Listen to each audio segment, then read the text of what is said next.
So, my name's Mark. Who am I? Why am I here? People call me a futurologist, which I think is essentially a bullshit term. I hate it.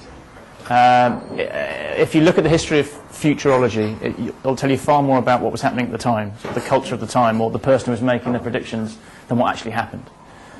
In fact, the whole term was invented by an American ad agency to make looking into the future sound like a science. So futurology, we'll stick those together, the client will be happy. So what I do though is I run a company called We Do Things Differently, and I try to help my clients, and this is just a random selection, ask some of the right questions about the future. So you can't predict the future, but you can be awake at the wheel, is what I believe.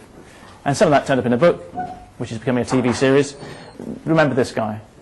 I mean, he's in the news for slightly the wrong reasons at the moment, which is, I find, really unfortunate because it overshadows perhaps one of the most important events in human history, which was he competed in the able-bodied finals in the Olympics, which, when we think about it, was pretty extraordinary in and of itself. But I've been doing a bit of work with UK sport, with the Olympic coaches, and I came across this paper in the Journal of Applied Psychology, which says we conclude the moment in athletic history when engineered limbs outperform biological limbs has already passed.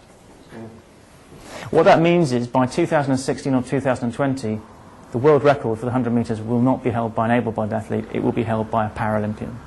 And they won't be disabled anymore, they'll be enhanced. And athletics officials, again, have no idea what to do about that. This is Caitlin. She's very lucky. She's not lucky because she's been kissed by George Bush. That's an unfortunate situation for any woman. She's lucky because she's one of the few people in the world to have had two bladders. So the bladder she was born with, which was diseased, and the bladder she has now. She's a fully functioning, healthy replacement grown from her own stem cells in a laboratory and implanted back into her. No need for a donor, no need for any immunosuppressant drugs. So we have this massive stem cell revolution going on. We actually can grow a replacement body part in the same way we might think about replacing a carburettor in a car or a hinge on a cabinet. You can grow your own replacement. Have a genetic revolution going on. This is another logarithmic graph. So the first complete human genome sequence, very similar to the thing I had done, cost $100 million in 2001. And now we're doing the same for $1,000 commercially. Which is when you think, this stuff is coming in your children's lifetime. And that means you can start to do very interesting things, because genome sequencing is probably going to be $1 by the end of this decade. So think about what that might do to medicine.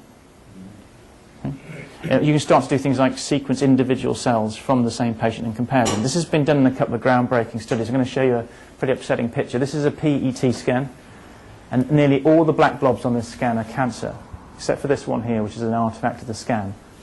All of these black blobs are cancer. This is a dead man walking. Right? This has gone inside him, it's infected his internal organs.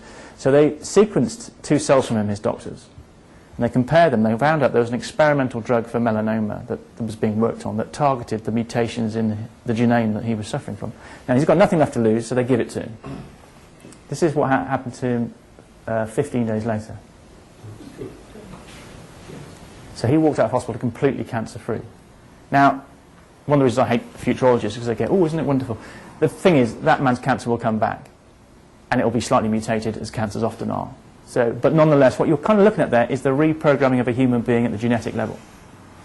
And we're also reprogramming other organisms. So back in 1978, the first reprogramming of an organism was changing E. coli bacteria to eat sugar and excrete insulin. Which is great, because before that we got the insulin from pigs, which sometimes caused an allergic reaction in the patient. To be honest, the pigs were fairly allergic to the whole process as well. So when people say to me, we have to ban GMOs, I always go, well, what are you going to tell the diabetics? Because no technology is good or bad, it's what you do with it. And there are lots of things that are wrong with what we're doing with GMOs in agriculture, but lots of things that are right about what we're doing with them in medicine. So, interesting. But we've moved on a lot further since 1978.